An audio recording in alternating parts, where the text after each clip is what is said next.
Planet থেকে ফেরার পথে এখন রাস্তার মধ্যে মানে বৃষ্টির জন্য আমরা দাঁড়িয়ে গেছিলাম, তো খিদাও পেয়েছিল, পুরো চুপচুপে ভিজে গেছি। আর এখানে স্যুপ মোমো খাচ্ছিলাম, খাওয়া হয়ে গেছে। মানে আমি দেখলাম একটা জিনিস, প্ল্যানেটে গেলাম, একটা ধোসার দাম দেখলাম 140 টাকা,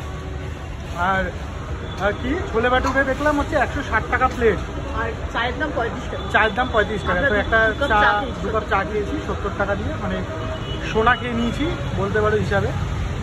তো ওখানে কমপ্লিট করে এখন মানে আপাতত একটু যাবো টিটাগড় যাবো সানগ্লাস কিনতে। ও সানগ্লাস কিনতে তো যাবো এখন। বল, শপিং হয়নি এখন।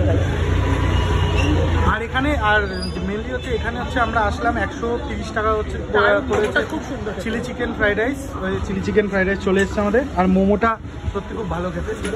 ঠিক আছে, তোমরা চলে এসো সোদপুর এর সামনে।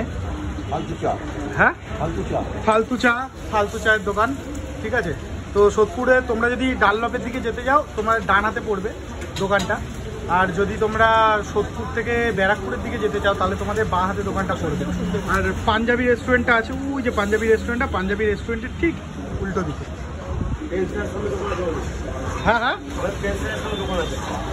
ও দাদাদের আরেকটা ব্রাঞ্চ আছে হচ্ছে স্পেন্সারের সামনে, তো সেখানেও তোমরা যেতে পারো। খাবার দাবার খুব